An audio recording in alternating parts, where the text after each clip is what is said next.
each individual. I do that too, because there's no two people alike in the world, and what is important to me may not be important to you. Correct. And that's something, even if I've run a few group programs, and I've also done like hybrid programs. And for me personally, I like the hybrid approach. So first I love doing one-on-one work, but if I do run another group program, which I probably will again, in the near future, I love that hybrid blend, right? So the group work is great, and the camaraderie and all of that is great, but I like to also offer individual sessions in between group sessions, because I feel like, again, you were just saying, there's a lot of people out there, and there are no two people that are going to fall into the exact same bracket.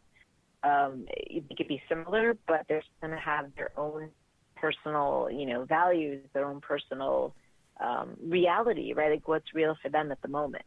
So, yeah, I love bringing out the best in others. I think if I could really summarize it, it's wanting people to feel fulfilled and excited and passionate about what they're doing. That, I think, is really what I love most about it. Right. I couldn't agree with you more. And it's, as a female coach myself, a coach of females, I guess I should say, because I am a female coach, but I also coach females.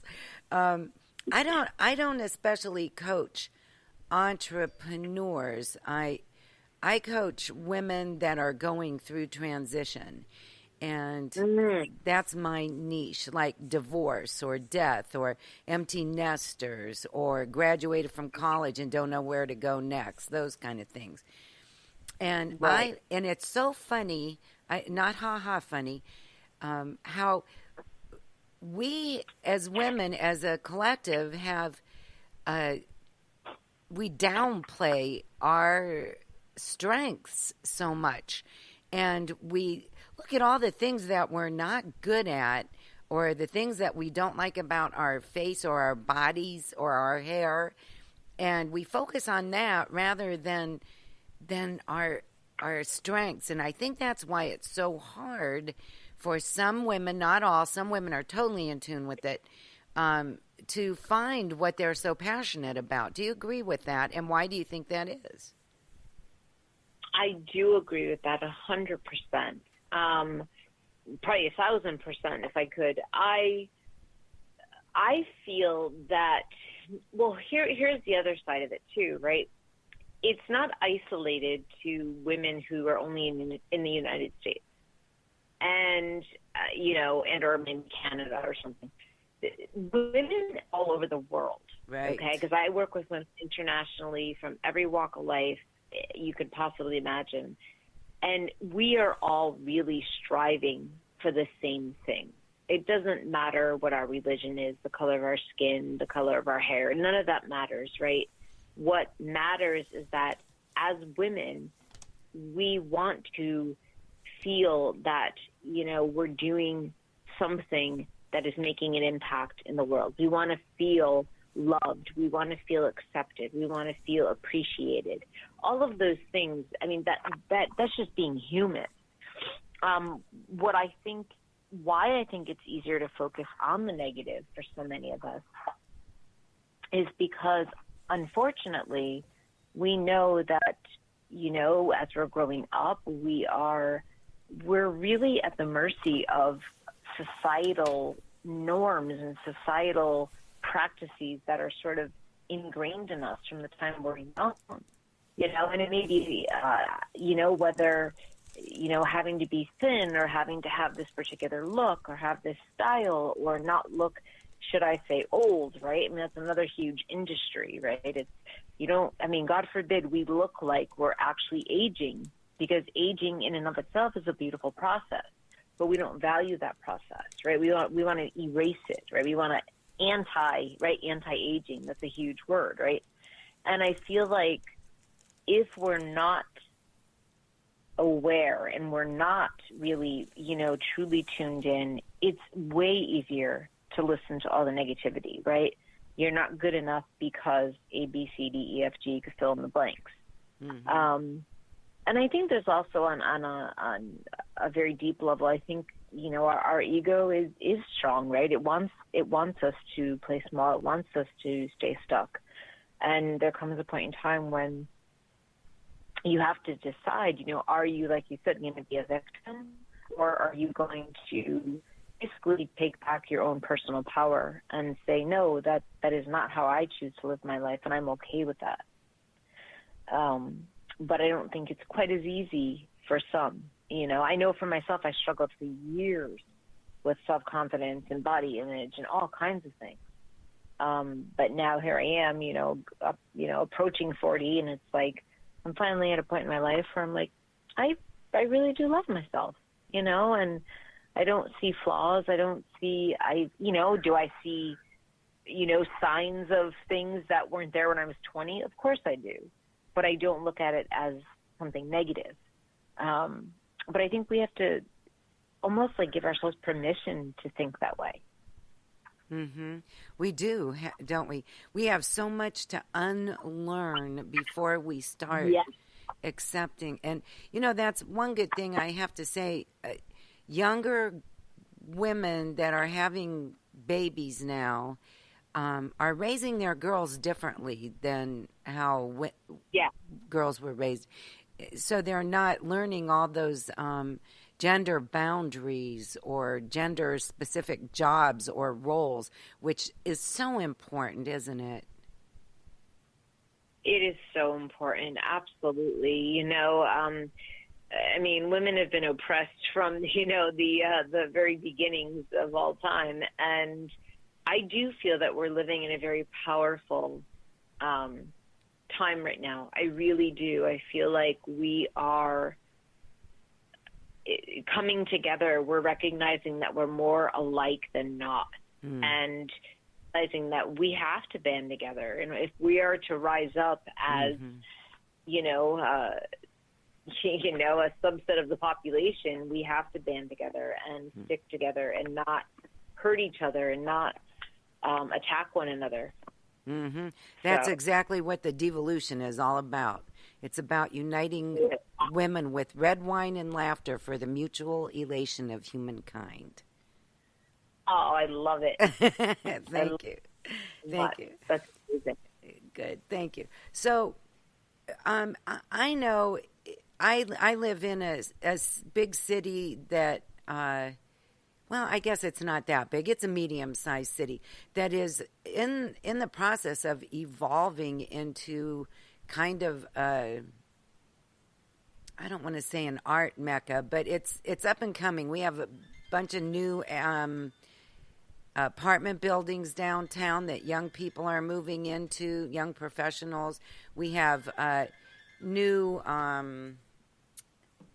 city market that is encouraging local vegetables and local entrepreneurs inside of the building itself.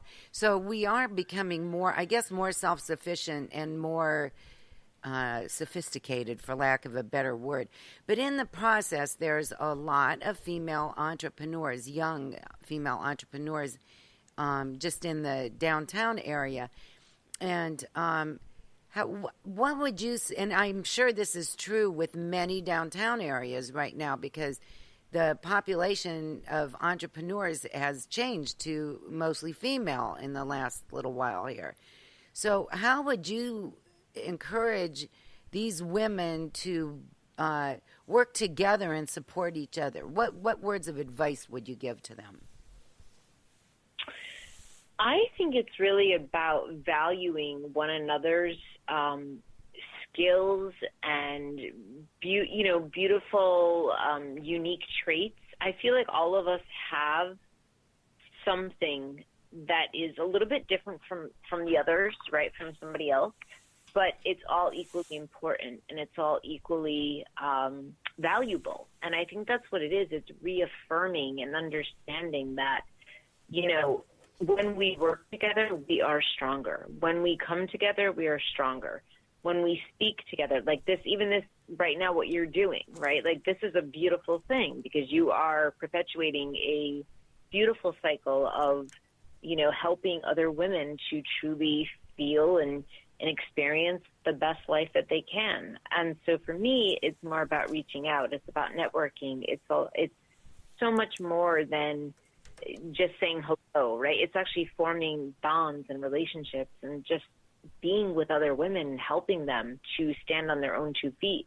And then realizing that as we encourage individuals, we also encourage the entire population. Right, right. And I don't know why this is, but we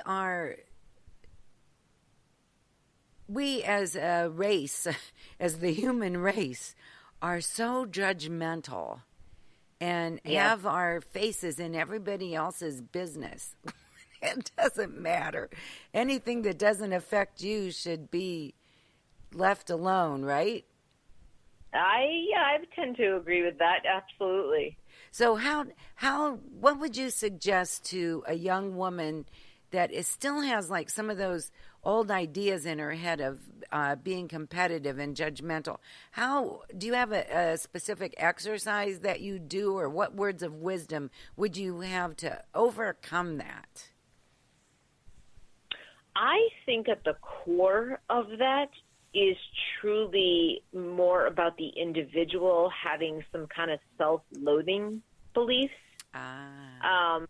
which then are transferred onto others, right? So if someone feels like they're not good enough, or feels that they're not pretty enough or thin enough or wealthy enough, or it's easy to lash out at the other people, right, who we think are better than us.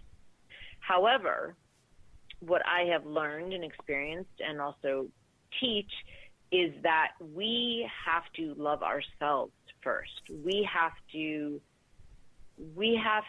embrace who we are, all of who we are, right? Not just the wins and the success and all that. We have to embrace every aspect of ourselves. And I truly feel like that is where the work needs to be done, because everything else after that is just surface level.